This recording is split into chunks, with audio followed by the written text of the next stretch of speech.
Hello and welcome to this video. This week I am doing appreciations of my two very favourite drummers. I've just filmed an appreciation of Billy Cobham, which you can check out on this YouTube as well.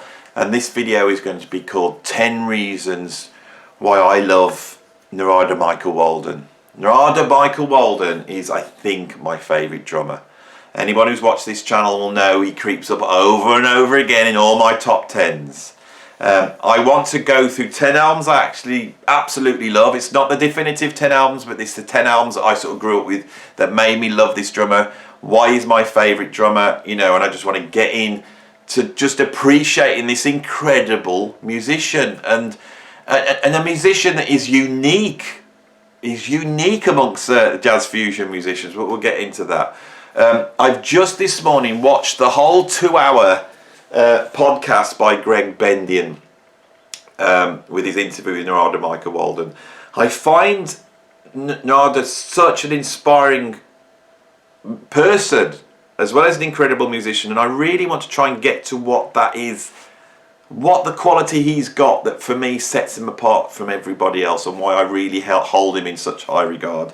I love Vinnie Colaiuta, I love Steve Gadd, I love Dave Weckl, you know, I love them. I love Matt Garstka, I love like Marcus Gilmore, I love Louis Cole. There's millions of drummers I love, but for me NARADA's got a special place. It's unique in drumming, it's unique.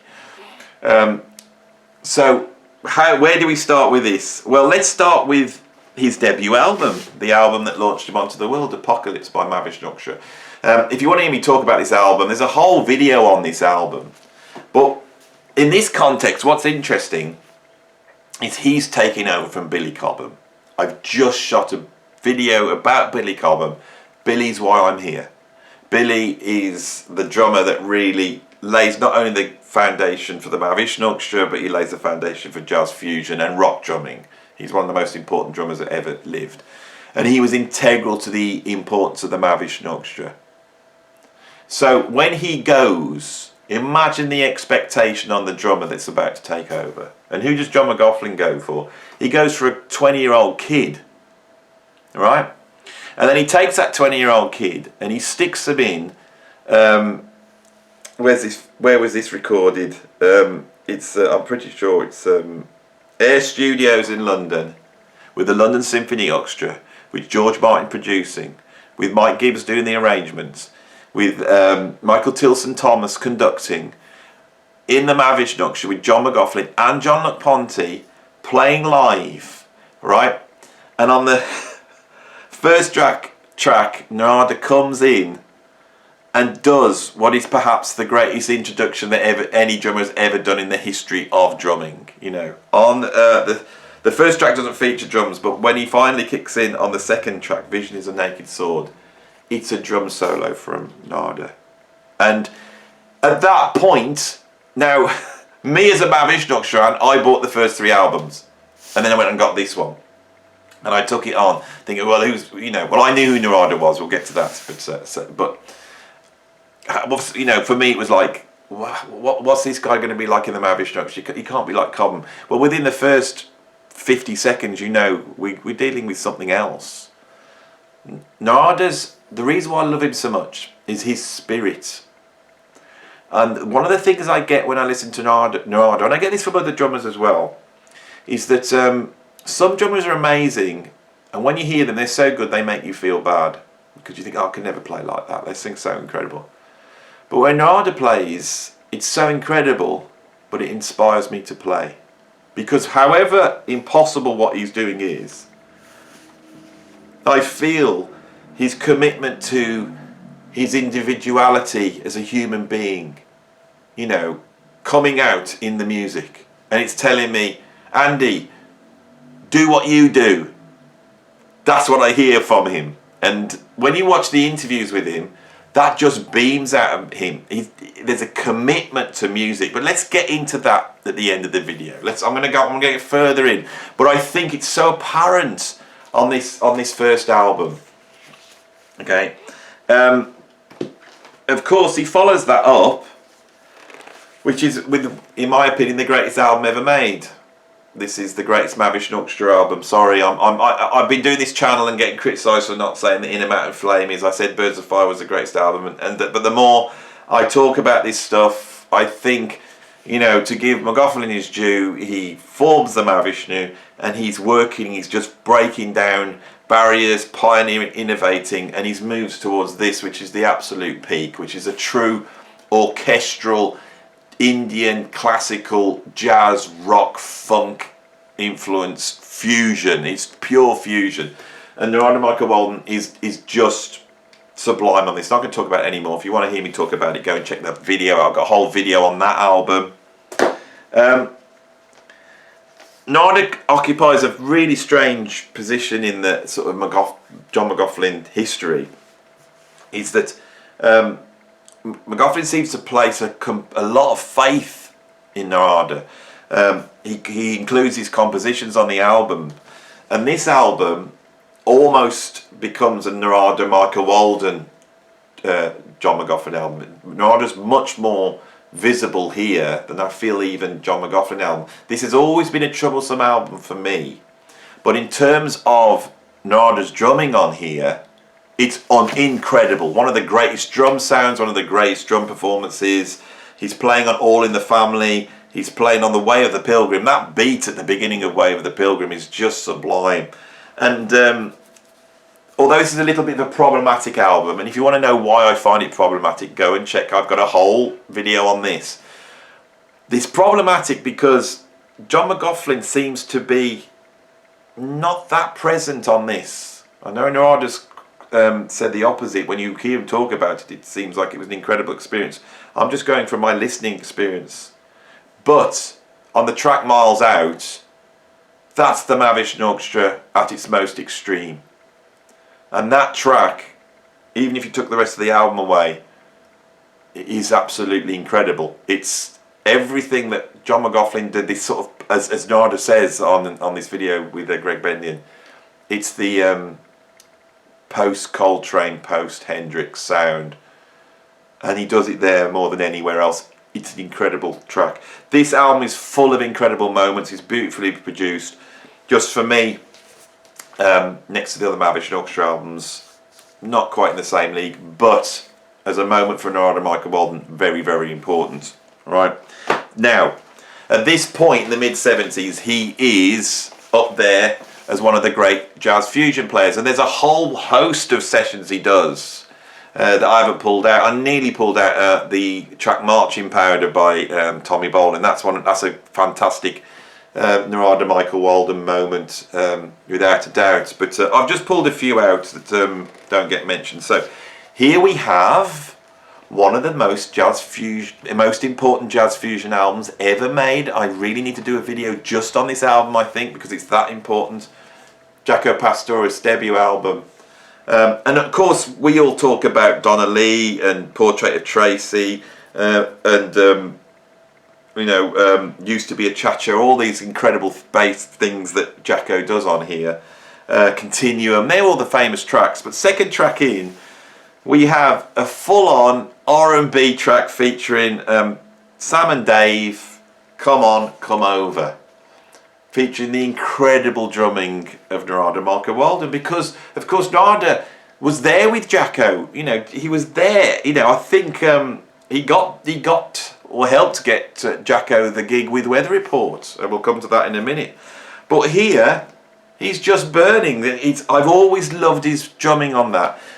And what we see here is a drummer that is not like a jazz drummer, Elvin Jones, Jack DeJohnette.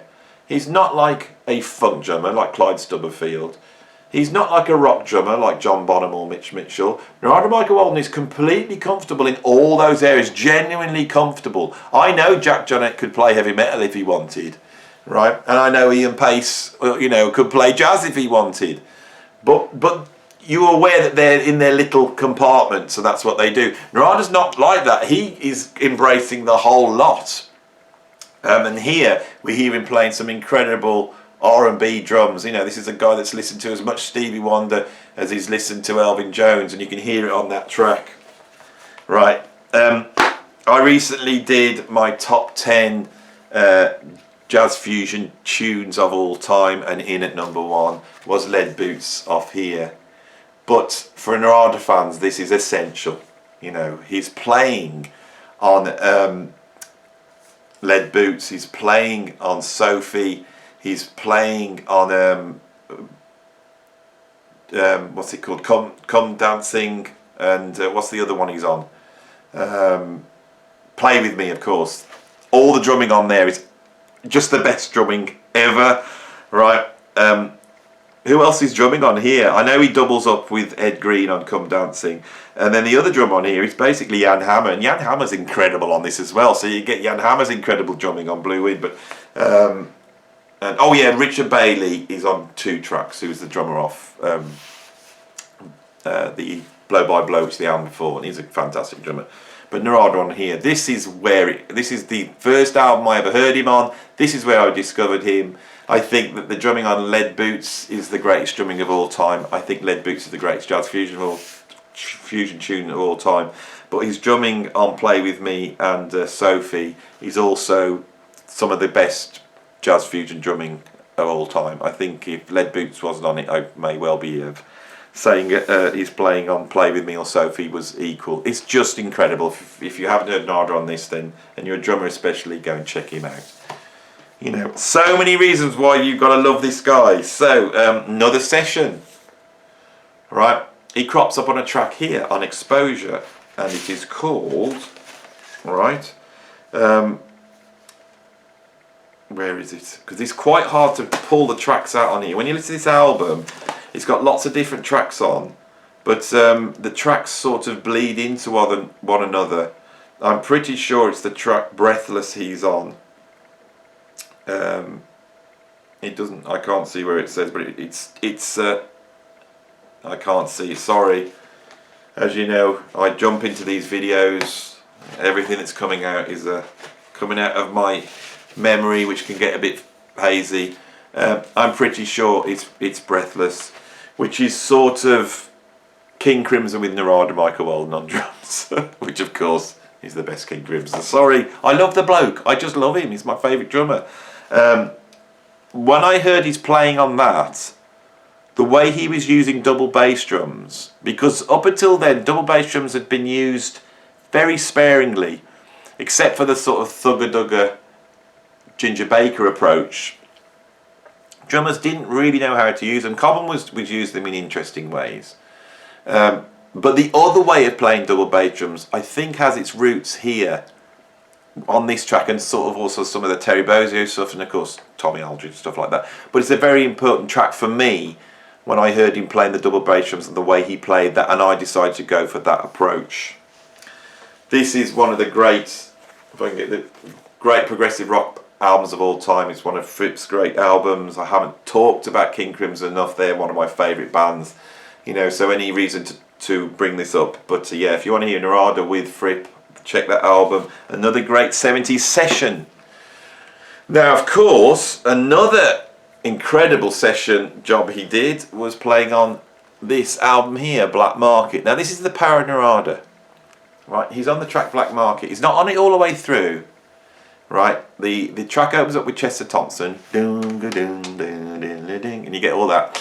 And then when it goes, that bit, and the whole track suddenly seems to open up and just go into interstellar space. That's because NARADA's kicked in, right? Chester Thompson is one of the greatest drummers to come out the 70s. He played with Frank Zappa. But NARADA has a sound and a spirit, right? For me, again, this is NARADA just taking a track by Weather Report. Think of all the drummers that have gone through this band. But as soon as NARADA kicks in, it's like they go to another level, right? It's not just NARADA that makes this album great. This is the best Weather Report album. This is my favourite one. I'd say the most important one would be Heavy Weather, and this is my favourite one. You know, this is where Jacko first appeared in the band. You know, they asked, apparently, watching the Greg Bendian interview this morning, you know, they asked NARADA to join, and he didn't want to because he wanted to rock out with Tommy Bolin. But he did suggest, you know, Jacko as a replacement. and that's where Jacko comes in. So Jacko coming in, there's a certain vibe you get from that. It's an incredible lineup. It's Weather Report at their best. But my point is that moment when Narada kicks in is possibly my favourite moment of Weather Report. This is the power of the guy. Right, so I've gone through the sort of 70s session stuff. We get onto his solo career now. Right, so I haven't talked about this album at all on this channel, but I'm about to hold up a fusion masterpiece. Right, if you're a fusion fan, you need a copy of this album because it's a masterpiece. Garden of Love Life. There is his first solo album.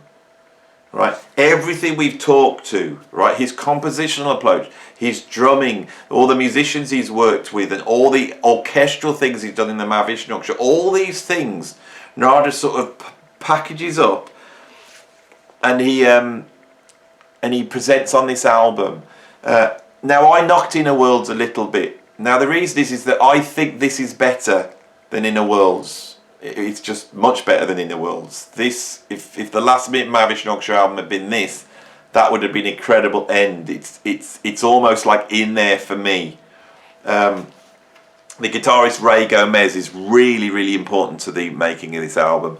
But the guests on this album are absolutely incredible. I think Carlos Samatana's on here, Jeff Beck's on here, you got full orchestra on here. Pretty sure Mike Gibbs will be doing the arrangements. I haven't got anything on the album that tells me who's on it. But Ray Gomez input is incredible. And on the first track, White Night, when Ray Gomez comes in with these great big bluesy licks and then the orchestra sort of answers him, is just one of the greatest moments in jazz fusion. There's just some incredible. The Sun Is Dancing is full on burning fusion, but there's moments here where Narada's really controlled and you just hear the funk, and you hear everything that Narada's about, right?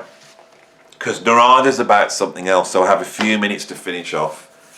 You know, that now is just to finish off this last bit, because of course, towards the end of the 70s, the fusion thing starts to come under the commercial constraints of the record companies. The record company wants hits. So many jazz fusion artists, for me, are ruined at that point.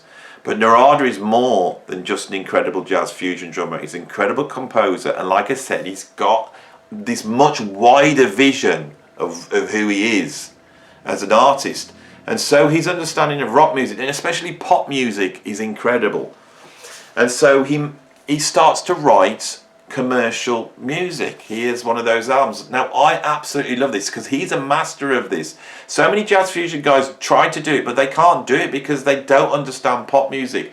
Narada does. And what I'm holding in my hand here is just an incredible disco album with incredible playing on. Of course, I love him because on these albums he always sticks a jazz fusion tune on. Here we have the Victory Suite at the end here, which is absolutely incredible. But this is absolutely excellent disco music with Narada on the drums just killing it, right? So he starts to get seen, right? And he then becomes a producer. And it's not the remit of this video for me to talk about that, but obviously he produces Aretha Franklin, he produces Whitney Houston, Mariah Carey, all these people that go on to be the biggest artists of the 80s. Now I want to finish up with discussing this because it's another legacy of the Mahavishnu that is really bizarre. So in the 80s, as I became a Mahavishnu fan, there was all 80s, early 90s. There's three things happens that was really bizarre. Firstly, is in the early 90s, Ralph Armstrong's voice crops up on a Massive Attack track, and Billy Cobham crops up. So we start to hear samples of the Mahavishnu making the charts, right? But before that, Jan Hammer has become almost like a household name, and he's having hit records with all the stuff he wrote for Miami Vice, which has almost created the sound of the 80s. Absolutely incredible.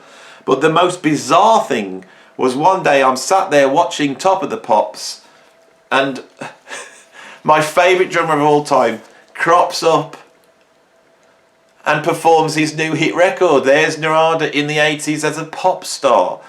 I cannot think. Jan Hammer's probably the closest we have, maybe, and Herbie Hancock, so there are presidents.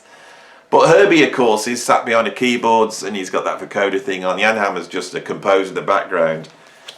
I can't think of any guy in the jazz fusion scene that could pull this out. Of course, Patrice Rushen did. They are, and now I start to say, I think maybe, you know, but for me, when Patrice Rushen appeared doing Forget-Me-Nots, that made sense, you know.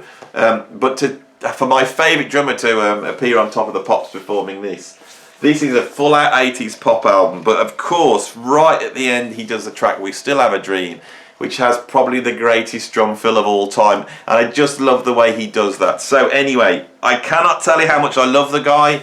NARADA Walden is an inspiration. And I think it's his spirit. When he talks about musicians, he'll often talk about their commitment to music. Okay? On the Greg Bendian podcast, he talks about Carlos Santana going down to watch Hendrix play and having to tap Hendrix on the shoulder and in the mid solo in the recording because the tape had run out. And he said when Hendrix turned around, Santana said, I couldn't believe how committed he was to the moment and how committed he was to the music. This is what musical talent is. It's not being the fastest or the loudest or the most technical. The talent is your commitment to music. And when I hear NARADA play or hear him speak, I hear that incredible commitment to the spirit and meaning and importance of this thing that we all love. And that comes out in his playing. And that's what I feel when I play. And it reminds me that that's what I've got to commit myself to. And I don't do it all the time. At the moment, musically, I'm wondering where the hell I am. But watching that interview today, I went, yeah, I know what I need to do. You've got to just commit yourself to this thing, you know. So that's my take on NARADA. I hope you enjoyed it. If you like it, like it. If you want to subscribe, subscribe. And if you want to hear more stuff like this and go deeper in, become a Patreon, right? It's only $5 a month and there's a ton of stuff, absolute masses of stuff I'm sticking in Patreon now. Tons of videos, loads of music, loads of discussion. So please get in there and become a patron. Thank you very much and I'll see you on the next video.